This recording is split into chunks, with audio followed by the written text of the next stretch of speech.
శ్రీమన్నారాయణ. ధనుర్మాస వ్రతంలో 4వ రోజుకు చేరుకున్నాం. మనందరం కూడా ఎంతో భక్తి శ్రద్ధలతో ఈ ధనుర్మాస వ్రతాన్ని ఆచరిస్తూ ఉన్నాం. ఈనాటికి 4వ రోజుకు చేరుకున్నాం. ఈనాటి పాశురాన్ని, దాని యొక్క అర్థాన్ని క్లుప్తంగా తెలుసుకునేటటువంటి ప్రయత్నం చేద్దాం. ఆ గోదారంగనాథుల యొక్క పరిపూర్ణ అనుగ్రహ కృపా కరుణా కటాక్షాన్ని పొందుదాం. ఈనాటి పాశురం: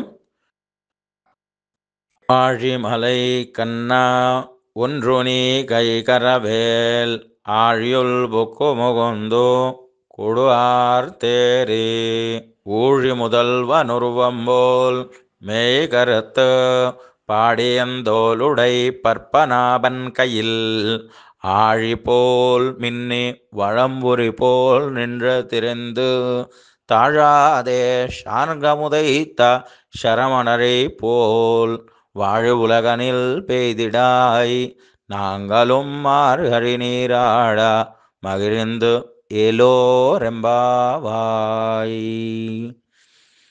అనన్యమైన భక్తితో పరమాత్మను ఆశ్రయిస్తే ఇతర దేవతలందరూ కూడా ఆజ్ఞావశవర్తులై ఉంటారు అని అంటుంది తల్లి ఈనాటి పాశురంలో.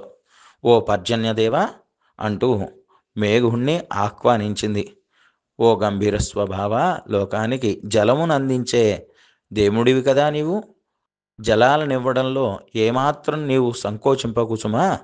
నీవు గంభీరమైన సముద్రంలో మధ్యకు వెళ్ళు, అక్కడ జలాన్ని పూర్తిగా తాగు. ఒక్కసారి గర్జించు, ఆ ఆకాశంలోకి వచ్చి ఆ శ్రీమన్నారాయణుడిలాగా నీలంగా మారు. ఆ పద్మనాభుని చేతిలో చక్రంలా మెరవాలి సుమా. నువ్వు ఒక శంఖంలా ఉరమాలి. ఆయన శాంగమనే ధనస్సులో నుంచి బాణాలు ఏ రకంగా వర్షిస్తాయో అలాగే నీవు కూడా వర్షించాలి. ఆ వానలను చూసి లోకమంతా కూడా ఆనందించాలి. మేము మార్గశీర్ష స్నానం చేయాలి.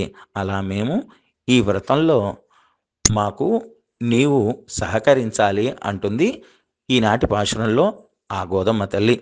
ఆ తల్లి అనుగ్రహం చేత ఆ యొక్క భక్తి అనేటువంటి స్నానం ఆచరించి గోదారంగనాథుల పరిపూర్ణ అనుగ్రహ కృపా కరుణా కటాక్షాన్ని మనమందరం కూడా పొందుదాం. జై శ్రీమన్నారాయణ.